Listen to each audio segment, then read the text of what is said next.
dalam memberikan nama itu apakah kodamnya yang ngasih namanya sendiri atau Mbah Wira yang memberikan nama.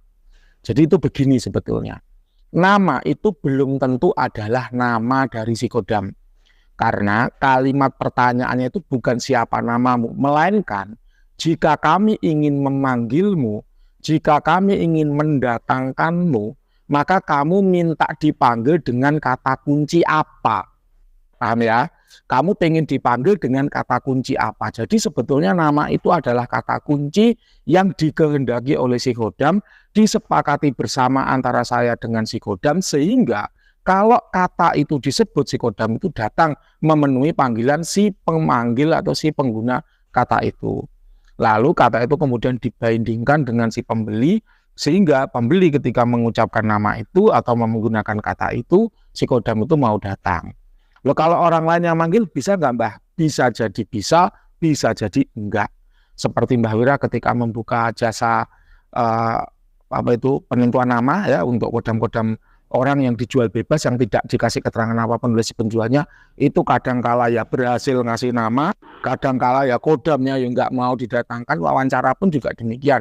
Ada klien-klien yang ketika minta wawancara kodamnya saya panggil mau datang sehingga mau diwawancarai, ada juga kodam-kodam yang ketika dipanggil nggak mau datang sehingga nggak mau diwawancarai. Nah ini kan rahasia ya, dapur ya, yang tidak ke semua orang itu Mbak Wira mau menjelaskan.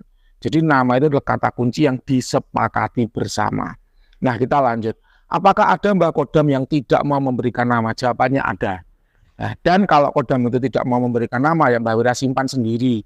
Itulah kenapa dulu pernah ada ya, klien dari Singapura ketemu sama Mbak Wira di Surabaya. Lalu beliau request kepada Mbak Wira untuk dibawakan kotak penyimpanan azimat. Ya, jadi waktu itu saya bawakan. Nah dia lihat tuh. Nah ada beberapa bagian, ini yang ready stock, ini yang belum disketsa, ini yang kosong. Lalu ada satu lagi tuh yang secret lomba itu yang sedikit itu apa? Saya bilang Mbak ini koleksi pribadi, terus dilihat sama dia. Lomba nomor ini kok masih ada, nomor ini kok masih ada, nomor ini kok masih ada. Padahal di katalog sudah tidak ada. Ya. Jadi saya jawab, itu adalah kodam-kodam yang tidak mau disandingkan dengan orang lain.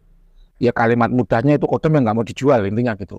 Jadi disandingkan dengan orang lain nggak mau. Terus gimana Mbak? Ya sudah saya simpan sendiri. Itulah kenapa kalau Anda melihat katalognya Mbak Wira, andai kata hari Senin nomor 300 itu ada, kok hari Selasa nomor 300 nggak ada? Belum tentu nomor 300 itu laku dibeli orang. Ada juga yang saya simpan sendiri, jadi tidak dijual. Dan itu ada beberapa sampai sekarang. Ya, hanya orang-orang yang bertatap muka langsung yang tahu. Kalau yang nggak bertatap muka ya nggak tahu.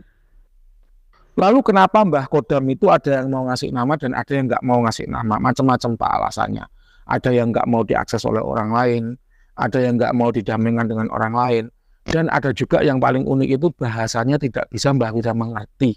Ya sehingga ketika beliau menyebutkan kata kunci Mbah Wira gagal paham. Nggak paham maksudnya ini apa, kata apa yang diucap itu gagal paham.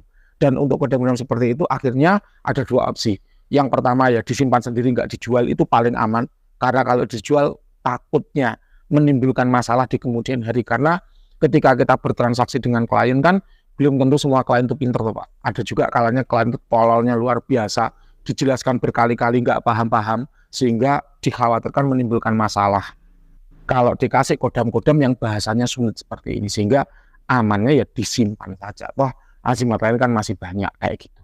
Menarik ya, ini sebetulnya rahasia dapur ya yang tidak ke semua orang Mbah Wira itu mau mengungkap. Tapi ini sedikit aja Mbah Wira bocorkan tentang rahasia kata kunci ya untuk memanggil atau menghadirkan kodam agar mau membantu kita.